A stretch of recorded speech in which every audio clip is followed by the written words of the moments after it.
خير في الكون الذي حار ونرسل العطر من روض الهدى الزاهي ويشرق. حدیث مبارکہ، اگر تم اللہ پر پورا پورا توکل کرو تو وہ تمہیں اس طرح رزق عطا فرمائے گا جس طرح پرندوں کو دیتا ہے کہ صبح بھوکے نکلتے ہیں، شام کو پیٹ بھر کر واپس آتے ہیں.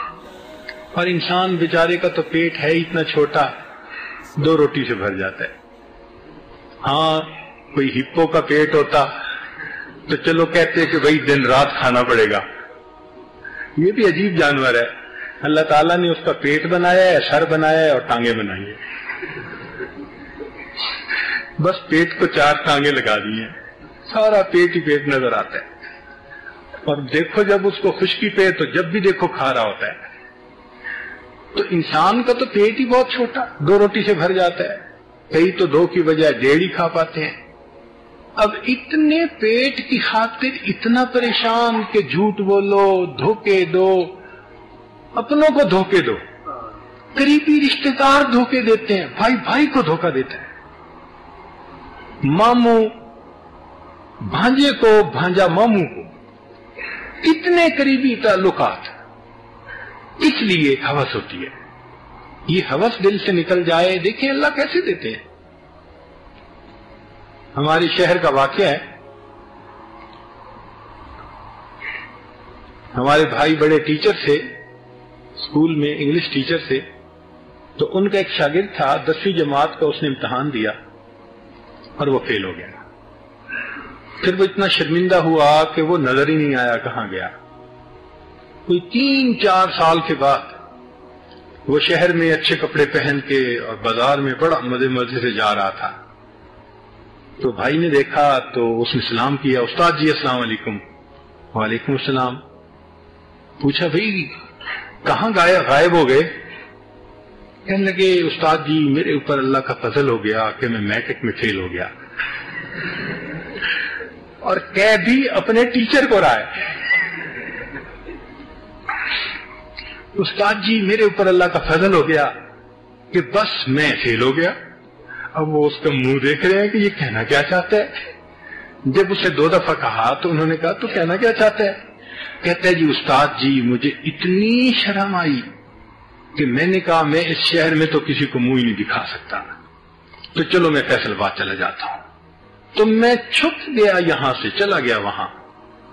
2-4 دن کے بعد خیال آیا کہ بھائی میں ایسے فارغ تو نہیں رہ سکتا. تو میں نے کہا چلو ریڈی لگا لیتا ہوں. میں نے کسی سے ادھار پیسے لے کے نا ریڈی لی اور اس کے اوپر بنیانیں رکھنی شروع کر دی، یہ جرابیں، بنیان، اس قسم کی چیزیں. اب میں سارا دن گرمی میں اس کو کھینچتا، بازار میں آواز لگاتا، مگر بکری اچھی ہو جاتی. تو کچھ 1-8 مہینے میں قرضہ بھی اتار دیا، میرے اپنے پاس بھی پیسے ہو گئے. ایک دکاندار مجھے کہنے لگا کہ تم کیا سارا دن دھوپ پہ پھرتے رہتے ہو، یہ میری دکان کے جو آگے کا حصہ ہے نا یہ خالی ہے، تو تم یہ لے لو. میں نے وہ لے لیا اور سارا سامان میں نے وہاں لگانا شروع کر دیا.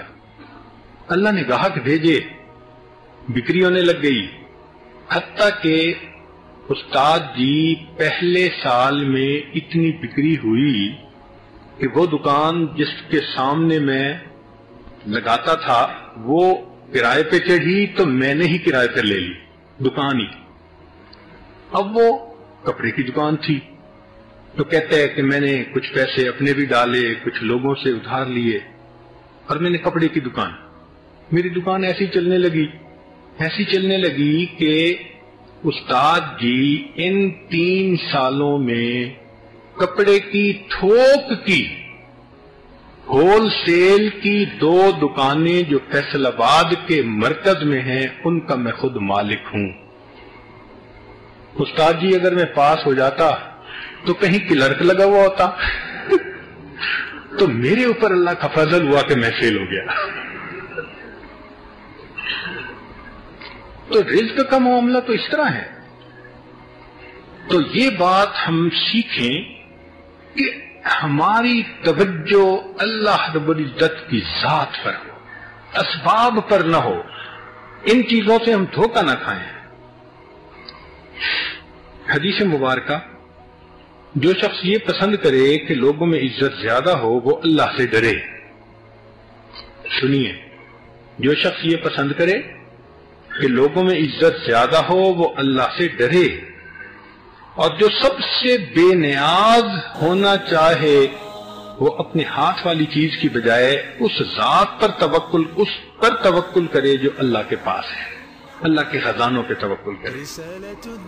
اس لیے نبی الاسلام کے بارے میں اللہ فرماتے ہیں وَتَوَكَّلْ عَلَى اللَّهِ وَكَفَى بِاللَّهِ وَكِيلًا، اور ایک جگہ فرمایا وَتَوَكَّلْ عَلَى الْحَيِّ الَّذِي لَا يَمُوتُ. اے میرے محبوب صلی اللہ علیہ وسلم، آپ اس ذات پر توکل کیجئے جو زندہ ہے، جس کو کبھی موت نہیں آئے. في كل سماء والحق يسود. الله الله الله أكبر، الله الله الله أكبر، لا إله إلا الله، لا إله إلا الله، لا إله إلا الله. إلى الدنيا كي ندعو إلى الله، لننشر الخير في الكون الذي حار، ونرسل العطر من روض الهدى الزاهي ويشرق. حدیث مبارکہ